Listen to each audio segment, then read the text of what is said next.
Bonjour, nous en sommes déjà aux 2/3 de la neuvaine, le 6e jour. Nous changeons, nous sommes maintenant dans Jean, au chapitre 20.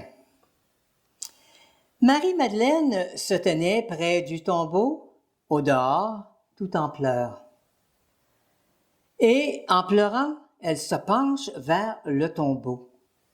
Elle aperçoit 2 anges vêtus de blanc, assis l'un à la tête et l'autre aux pieds, à l'endroit où on avait déposé le corps de Jésus.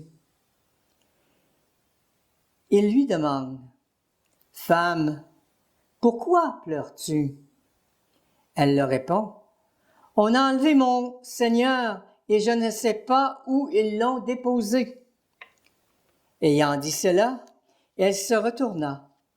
Elle aperçoit Jésus qui se tenait là, mais elle ne savait pas que c'était Jésus. Jésus lui dit, « Femme, pourquoi pleures-tu?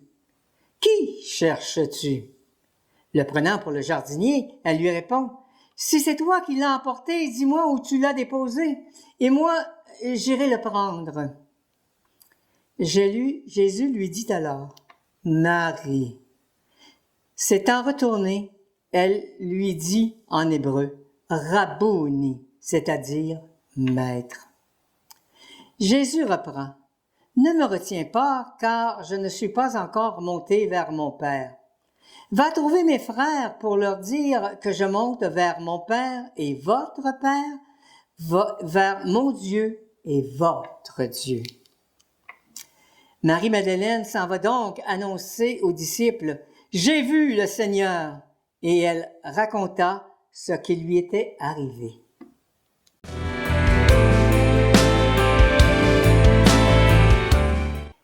Il s'agit de la première apparition de Jésus après la résurrection. Jésus rencontre Marie-Madeleine devant le tombeau et lui pose une question qu'elle a déjà entendue de la bouche des anges. « Femme, pourquoi pleures-tu? » Il s'ensuit une conversation au cours de laquelle les yeux de Marie s'ouvrent à une possibilité dont elle n'avait jamais rêvé.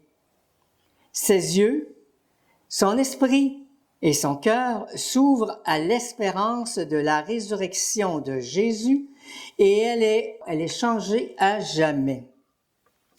Marie devient la première disciple missionnaire, envoyée non pas dans des pays étrangers, mais dans le lieu où elle venait et auprès des gens qu'elle connaissait.